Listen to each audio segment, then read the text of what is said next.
You might be able to hear some dogs barking in the background. One of these dogs, had a group out of 5 or 6, ran up and bit me on the calf and then ran away. So headed back to my hostel. Don't think they really broke the skin. I don't think it's anything to worry about, but still a little freaky.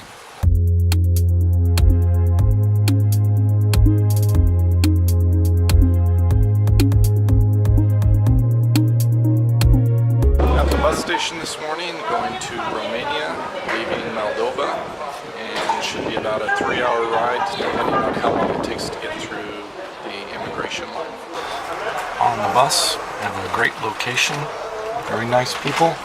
Hello. There's 3 bus stations in this city in Chișinău in Moldova, and you have to go to the south bus station, which you need to take a taxi because it's about 20 or 30 minutes ride in a taxi to get here. And then once you're here, you have to buy the ticket. There's a bus going every 30 minutes, and the cost is relatively cheap. It's about 150 Moldovan lei, which is approximately $7.50, 7-8 euros, something like that. Pretty good deal.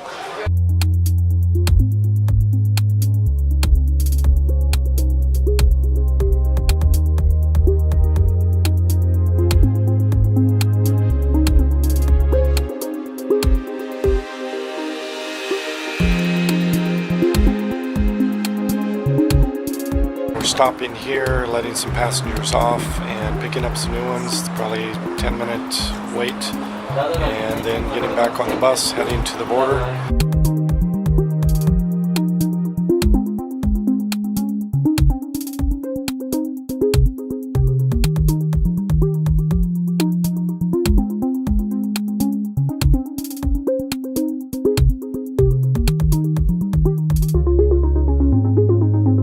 Just passed through the border into Romania. It took about 1 hour to get from Moldova over to Romania. Everything went very smooth, and now we're making the last little stretch into my destination city.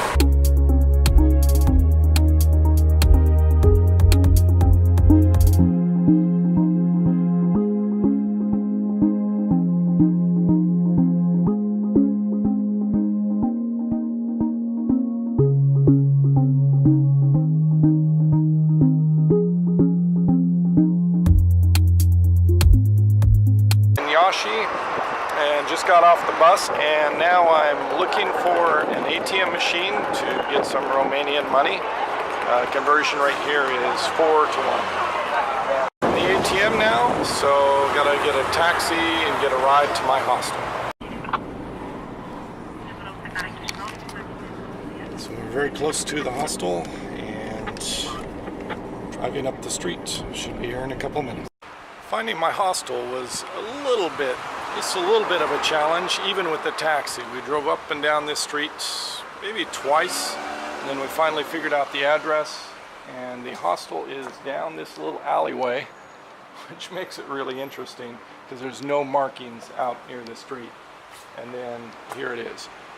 But it looks like a nice place. It's basically 12 euros a night. It's about $13, including breakfast, and looks clean, nice kitchen area.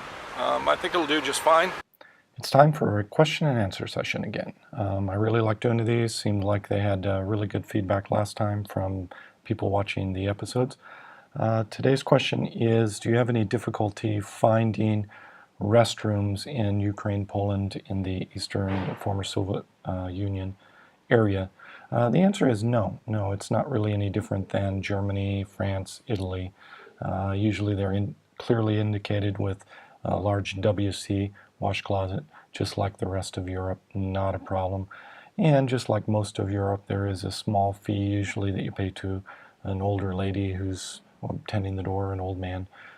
Usually less than half of €1, sometimes far, far less in the Eastern Bloc countries, cheaper prices. So not a problem. How do you locate grocery stores in Poland, Ukraine? Actually, much of Europe, it seems like they put up these big vinyl wraps on the windows of the grocery stores, and usually you can make out the word market. Particularly in the Russian script market, the M is the same. The A is the same.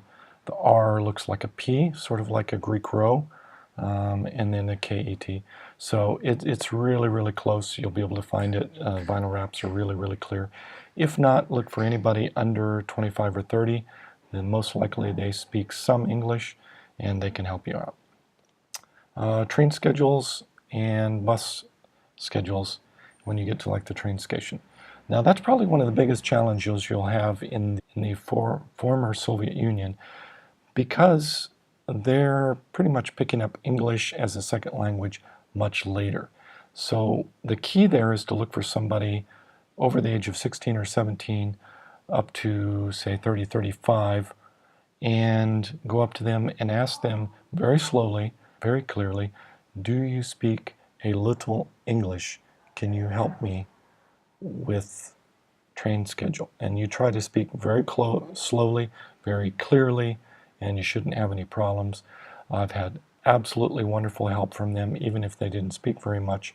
Once they understand you're just trying to figure out which platform to go to, or what time, or where your train is, there'll usually be a lot of help. Also, another trick while you're waiting in line or getting in line at the train station, get in line next to somebody young, or as people are walking up, look for that young person and do the same trick. Ask if they speak English, stand in line next to them. Almost every time they will help you at the window with the older employee who speaks no English. You can also get somebody at your hostel or hotel to write down instructions in the native language so that when you go to the window, you have it all written out.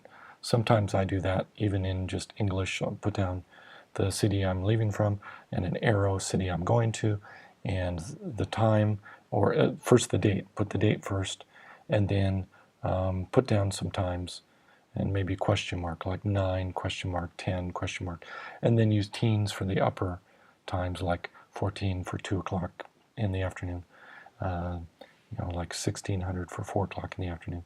And I think you'll be set. That's all I have for today.